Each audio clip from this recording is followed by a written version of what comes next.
excited about going back in any film of this scale. Are you kidding?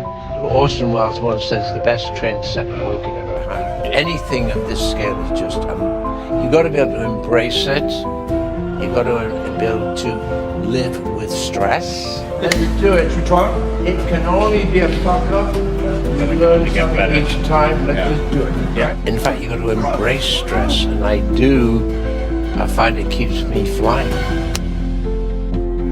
And that we tried 5 years ago, and it defeated us, so we let it go.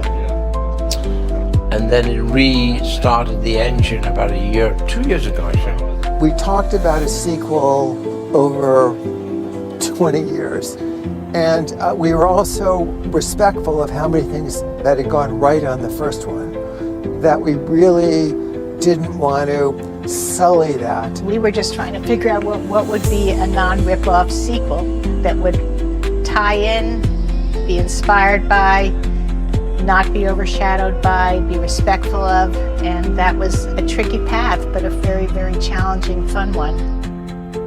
Connecting the first film and its iconography in cinema history to the film we've just made was an incredibly important and meticulous task for Ridley and all of the filmmaking team. We circled for a long time in search of a story that seemed really worth telling, and it was only a few years ago that we really thought we had an idea that was strong. It was always the Lucius journey. It was always the story, a little bit James Dean, of an alienated son and a kind of homecoming, someone who's rejected everything about his boyhood. The idea of somebody who has, at the end of that first movie, been cast to the winds, right? And has fled from Rome and, been cut off from everything. In the last scene of the first movie, we see a young boy watching the horrible death that he's just witnessed of Maximus, and Maximus being carried out. The original Maximus, his dying words are, is Lucius all right? She said, he's all right. She said, go to bed. So she then tells him to be gone, and he goes into the afterlife, where he walks into the wheat field and goes to his wife and his dead son. And so we didn't see her get rid of the boy, Lucius. I mean, it's not subtle that there's a relationship between Maximus and Lucilla, but it's definitely sort of subtle that we pick up that it's really Maximus's son. And so our story takes off with this boy who was next in line for the throne, and his mother wanted to protect him because she knew that now, with the power vacuum of Commodus being killed, Joaquin Phoenix from the first movie, there would be a lot of juggling, and he would be a potential target for an assassination. So she sent him away for his own safety, but he was too young to really understand this, and he was sent to North Africa, where hopefully he could lead a normal life and people would know who he was and he could survive.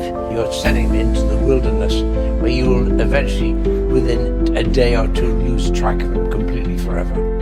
From the heel of Italy, his trip would be down to, because they know friends in Egypt. There'd be a tracking possibility of relatives that the Romans might be aware of with Lucius, and they would track through the relatives, and on the way probably killing each relative. From Lucius's point of view, he feels his mother abandoned him, sent him away, and he has a contempt for the Rome he grew up in. Well, the irony is, he is again rated by the people he has learned to hate.